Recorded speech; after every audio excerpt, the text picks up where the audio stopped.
नमस्कार, स्वागत है न्यूज 18 पंजाब हरियाणा में। हरियाणा प्राइम की शुरुआत करेंगे क्रिकेटर शेफाली वर्मा के साथ।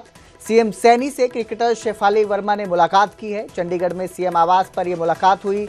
शेफाली मुलाकात करने सीएम आवास पर पहुंची थी। हरियाणा सरकार शेफाली वर्मा को 1.5 करोड़ का तोहफा देंगे, तो मुलाकात करने शेफाली वर्मा पहुंची हुई है। मुख्यमंत्री नायब सिंह सैनी से मुलाकात करने के लिए पहुंची हैं। हरियाणा में सीएम आवास पर पहुंची हैं, मुलाकात की जा रही है। शेफाली वर्मा क्रिकेटर हैं, आपको बता दें, और अभी वुमेन्स क्रिकेटर वर्ल्ड कप में शेफाली वर्मा ने शानदार प्रदर्शन किया था, जिसके बाद अब मुख्यमंत्री नायब सिंह सैनी से मुलाकात करने उनके आवास पर पहुंची हैं। उनसे मुलाकात करेंगी। इस दौरान जानकारी के मुताबिक शेफाली वर्मा को 1.5 करोड़ रुपए तोहफा भी दिया जाएगा, 1.5 करोड़ रुपए का। तो आज मुख्यमंत्री नायब सिंह सैनी से मुलाकात करने पहुंची हैं शेफाली वर्मा, सीएम आवास पर पहुंची हैं।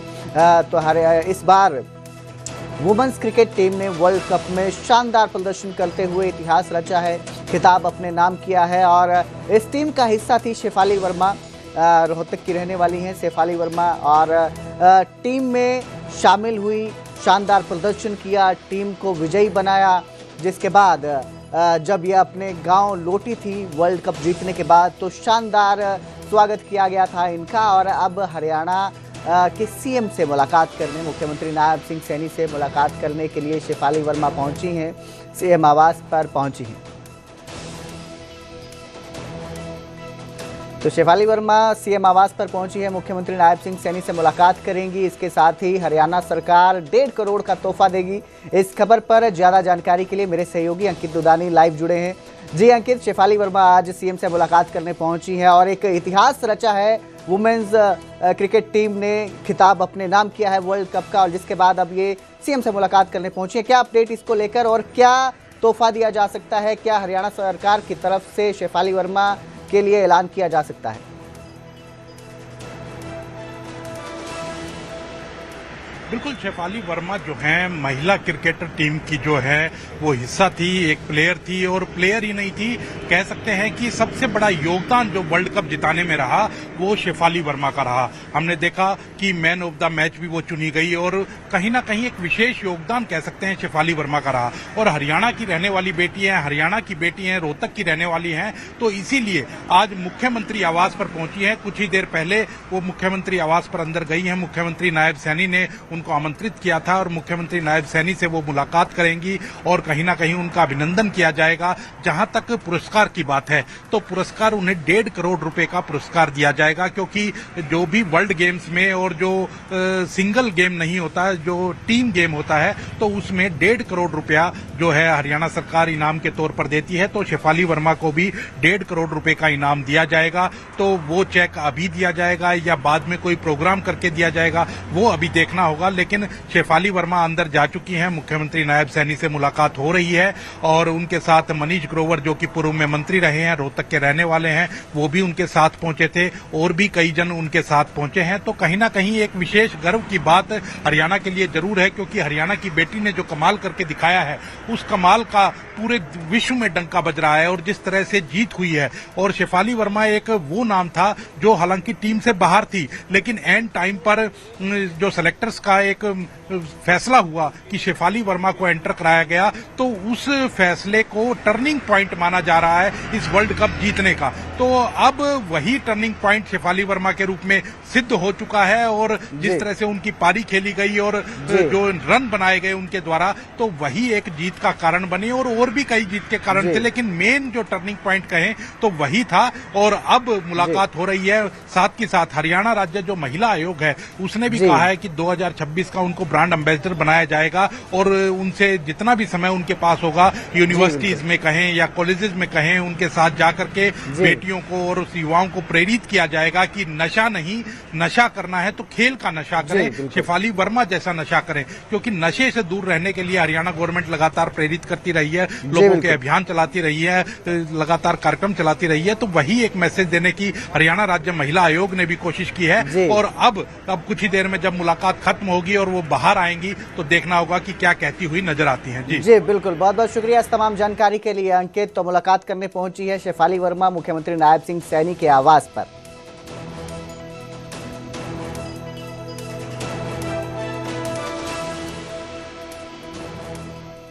तो वहीं हरियाणा महिला आयोग ने शेफाली वर्मा को ब्रांड एम्बेसडर चुना है। 2026 में शेफाली वर्मा महिला आयोग का चेहरा बनेंगी। कॉलेज और यूनिवर्सिटीज में जाएंगी शेफाली वर्मा और बेटियों को प्रेरित करेंगी। महिला आयोग की चेयरपर्सन रेणु भाटिया ने बताया कि शेफाली वर्मा बेटियों को प्रेरित करेंगी। इसके साथ ही उन्होंने ये भी बताया कि पहले वो मनु भाकर को ब्रांड एम्बेसडर बनाना चाहते थे, लेकिन समय की कमी की वजह से वो ब्रांड एम्बेसडर नहीं बन पाई और अब देश का जो नाम ऊंचा किया है रोहतक की बेटी शेफाली वर्मा ने, जिस तरह से वर्ल्ड क्रिकेट टीम में उन्होंने अपना योगदान दिखाया है, उसके बाद महिला आयोग ने उन्हें ब्रांड एम्बेसडर बनाया है।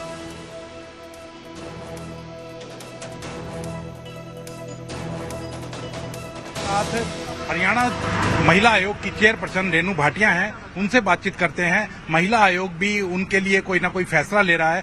मैम, जो शेफाली वर्मा हरियाणा से संबंध रखती हैं और एक बड़ा अच्छा योगदान कह सकते हैं क्रिकेट टीम में रहा, महिला आयोग के नाते किस तरह से पारितोषिक आप उनको दे रही है? देखिए, महिला आयोग एक ऐसा डिपार्टमेंट है, ऐसा कमीशन है जिसमें महिलाओं का सम्मान और इज्जत की ओर बहुत ध्यान किया जाता है। इसलिए शेफाली वर्मा का हम इंतजार कर रहे हैं। महिला आयोग उनको अपना ब्रांड एम्बेसडर घोषित करेगा सन 2026 का, ताकि लड़कियों को और यूथ को एक मैसेज जाए कि नशा नहीं, शेफाली जैसा नशा करें। तो क्या उसके अंदर रहेगा फिर वो पूरे हरियाणा के अंदर घूम करके कहीं ना कहीं बेटियों को प्रेरित करती हुई नजर आएंगी? देखिए, मैं समझ सकती हूँ कि इतना समय शेफाली के पास नहीं रहेगा, क्योंकि उसने आगे भी अपने करियर में और अपने देश के सम्मान के लिए खेलना है। लेकिन हमारा प्रयास रहेगा कि जितने अधिक से अधिक हम उनके साथ कार्य कर सकें वो करेंगे। खासतौर से यूनिवर्सिटीज, कॉलेजेस में जितना भी हम उनके समय ले सकेंगे, ताकि वो बेटियों को जो है प्रोत्साहित कर सके। पहले भी इस तरह के फैसले महिला आयोग लेता रहा है, औरों को बनाता रहा है ब्रांड। हमने मनु भाकर का प्रयास किया था, पर वो पूरा वर्ष बहुत ज्यादा बिजी रही तो हो नहीं पाया। लेकिन हम शेफाली जी के लिए आज बात करें। कैसे देखते हैं कि आप पूरी इस कामयाबी को, जो महिला टीम की कामयाबी? देखिए, ये एक बहुत गौरव की बात है, जहां एक और हरियाणा पंजाब के बच्चे, खासतौर से बेटियां बेटे, जो यूथ है, वो नशे की ओर बढ़ रहे हैं, फैशन की ओर बढ़ रहे हैं, वेस्टर्नाइज हो रहे हैं। उस हिसाब से शेफाली और उसकी पूरी टीम ने जिस प्रकार देश का मान बनाया, या बाकी हमारी अन्य खिलाड़ी बेटियां जो छोटी उम्र में खेलों में गई और उन्होंने भारत का मान सम्मान बढ़ाया, हरियाणा को एक नई जो है नाम दिया, उस हिसाब से मैं समझती हूँ इन बेटियों को शत शत नमन है, प्रणाम है। तो वहीं हरियाणा सरकार ने अग्निवीरों को बड़ा तोहफा देने का ऐलान किया है। अग्निवीरों को सरकारी नौकरी में छूट देने की घोषणा की गई है। सरकारी नौकरियों में आयु सीमा में छूट मिलेगी। ग्रुप बी और ग्रुप सी के पदों पर 3 साल की छूट का फैसला लिया गया है। पहले बैच को आयु सीमा में 5 साल की छूट दी जाएगी। पहले बैच में हरियाणा के करीब 4000 जवान शामिल हैं और अब हरियाणा सरकार ने ये फैसला लिया है कि जो अग्निवीर हैं उन्हें सरकारी नौकरियों में छूट दी जाएगी। ये घोषणा की गई है हरियाणा सरकार की तरफ से। आयु सीमा में ये छूट मिलेगी। ग्रुप बी और सी पदों के लिए 3 साल की छूट का फैसला लिया गया है।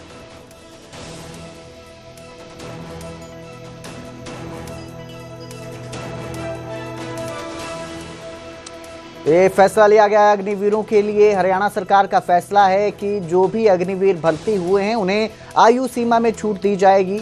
ग्रुप बी और ग्रुप सी की जो सरकारी नौकरियां हैं उनमें छूट देने का ये फैसला लिया गया है। पहले बैच को आयु सीमा में 5 साल की छूट मिलेगी। पहले बैच में हरियाणा के करीब 4000 जवान शामिल हैं जिन्हें इसका फायदा होगा। जो भी सरकारी नौकरियां रहती हैं उनमें ये छूट दी जाएगी। ग्रुप बी और ग्रुप सी के पदों के लिए छूट का ऐलान किया गया है हरियाणा सरकार की तरफ से। अग्निवीरों के लिए ये एक तोहफा है ताकि अग्निवीर जो हैं वो सरकारी नौकरियों में शामिल हो सकें, उनमें उस कंपटीशन में फाइट कर सकें। इसके लिए अब उन्हें आयु सीमा में छूट मिलेगी।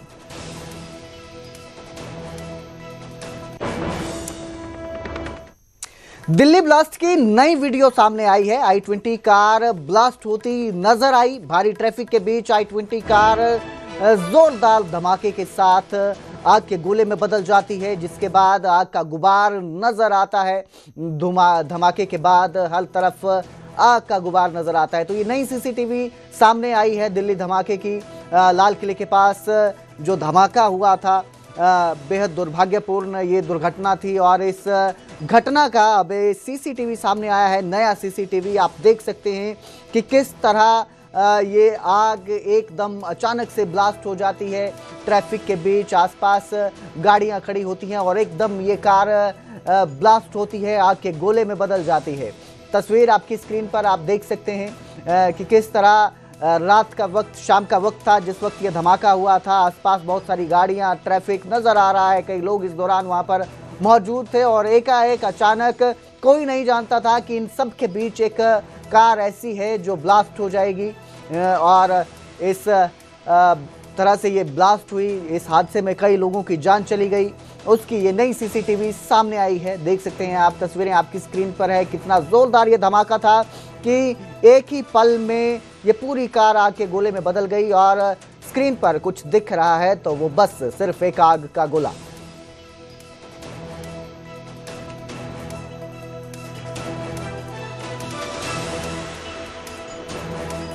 तो दिल्ली ब्लास्ट पर हरियाणा के डीजीपी ओपी सिंह का बयान भी सामने आया है और उन्होंने कहा कि ये दुर्घटना जो है वो बेहद दुर्भाग्यपूर्ण है। पूरे हरियाणा में इसको लेकर हाई अलर्ट जारी किया गया है।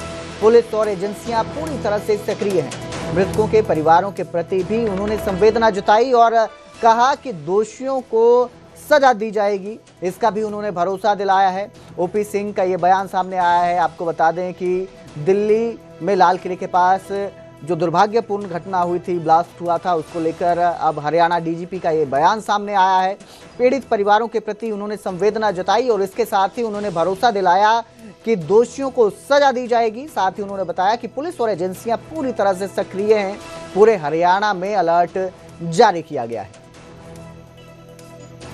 घटना थी, बड़ी दुर्भाग्यपूर्ण थी और उसके बाद आप सोचें कि हजारों पुलिसकर्मी हरियाणा में, पूरे हरियाणा जो हाई अलर्ट का प्रोटोकॉल है अभी जारी है।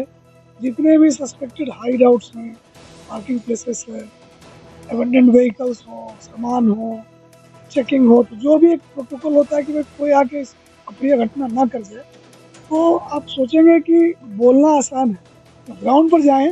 हाई अलर्ट का मतलब है हजारों घंटे, हजारों आदमी लगा रहे हैं और हम पूरे तरह से इसमें लगे हुए हैं और बाकी एजेंसियां काम में लगी हुई है और हम परिवार के प्रति हमारी संवेदना, जिन्होंने अपना आदमी खोया, जो घायल हैं, तो उनसे हम ईश्वर से प्रार्थना करते हैं जल्दी से ठीक हो जाएं और जिन्होंने ऐसा किया है तो जो संबंधित एजेंसियां हैं उनको बता से भी ढूंढ निकालेगी। दिल्ली के लाल किले के पास हुए धमाके की जांच अब फरीदाबाद तक पहुंच चुकी है। 2 डॉक्टर, यूनिवर्सिटी के कमरे और 2900 किलो विस्फोटक। डॉक्टरों की डिग्री के पीछे छिपे आतंक के चेहरे अब बेनकाब हो रहे हैं। सवाल यह है कि क्या यूनिवर्सिटी के लैब से देश के खिलाफ आतंकी साजिश रची गई थी?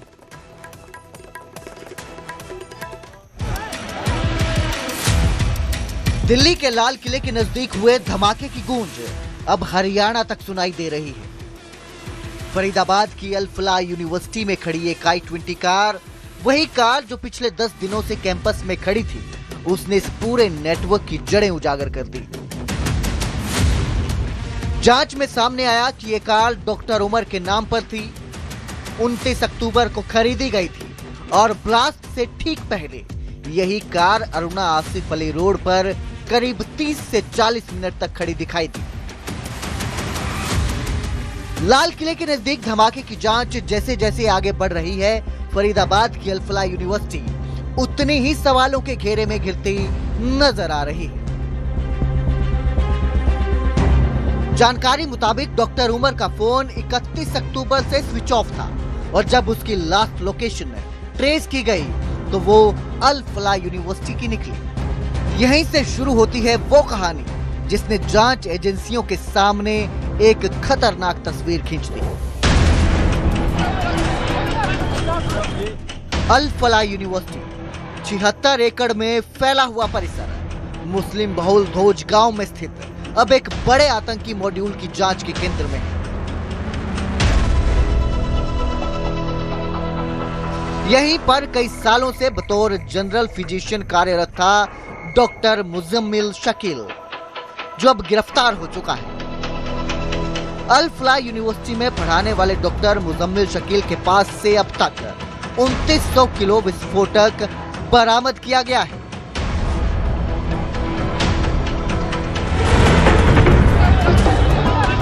जांच आगे बढ़ी तो पुलिस और एटीएस की संयुक्त टीम ने यूनिवर्सिटी से 13 लोगों को हिरासत में लिया, जिनमें 7 डॉक्टर शामिल हैं। जांच का फोकस है बिल्डिंग नंबर 17 की तीसरी मंजिल, जहां कमरा नंबर 13 में देश के खिलाफ साजिश की पूरी पटकथा लिखी जा रही थी। ये कमरा डॉक्टर मुजम्मिल अहमद गनई उर्फ मुसैब को अलॉट था और उसके बगल में था डॉक्टर उमर का कमरा। लेकिन जांच में खुलासा हुआ कि उमर अपने कमरे में नहीं बल्कि मुजम्मिल के साथ ही रहता था। एक पिस्टल, 2 मैगजीन के साथ साथ जिस तरीके से हथियारों का जखीरा जो है वो इसके पास से मिला है, वो इसी यूनिवर्सिटी में अल्फा यूनिवर्सिटी में जो है वो पढ़ाने का काम कर रहा था। लगभग 15 दिनों से जो पुलिस का है वो संयुक्त रूप से ऑपरेशन जो है वो अमल में लाया जा रहा था। अभी कुछ ही देर पहले अंदर क्राइम ब्रांच की टीमें और जो एसीपी डीसीपी हैं वो खुद इस समय अभी अंदर गए हैं और तमाम पहलुओं पर जो है वो इसकी सूत्रों के मुताबिक जांच एजेंसियों को शक है कि यूनिवर्सिटी की लैब में ही आरडीएक्स और एडवांस विस्फोटक बनाने के प्रयोग किए गए। अब सवाल ये है, क्या अल फलाह की दीवारों के अंदर पढ़ाई की आड़ में टेरर लैब तैयार की जा रही थी? विस्फोटक मिलने के बाद 800 से ज्यादा पुलिसकर्मी यूनिवर्सिटी के आसपास के इलाकों में जांच करने पहुंचे और संदिग्धों की जांच पड़ताल की गई।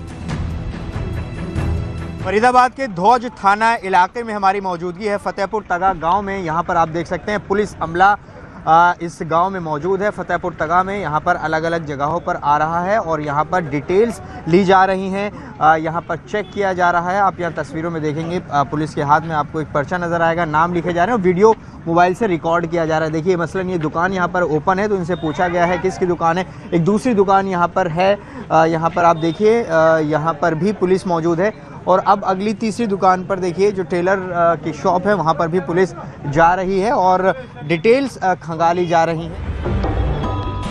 अल फलाह यूनिवर्सिटी की शुरुआत 1997 में एक इंजीनियरिंग कॉलेज के रूप में हुई थी। 2013 में नेक की ए ग्रेड और 2014 में यूनिवर्सिटी का दर्जा मिला। इस यूनिवर्सिटी का मैनेजमेंट अल फलाह चैरिटेबल ट्रस्ट के पास है। यूनिवर्सिटी में डिप्लोमा से लेकर पोस्ट ग्रेजुएशन तक के कोर्स हैं। लेकिन अब जांच एजेंसियों के निशाने पर संभावित आतंकी अड्डा बन चुकी है और बड़ा सवाल ये है कि 3 डॉक्टर, महीनों की प्लानिंग, हजारों किलो विस्फोटक और प्रशासन को कुछ भी पता नहीं। अब जांच एजेंसियों के सामने सबसे बड़ा खतरा यही है कि अगर ये मॉड्यूल कामयाब होता तो अगला धमाका कहां होता, ये कोई नहीं जानता। फिलहाल इस पूरे मामले पर जांच जारी है।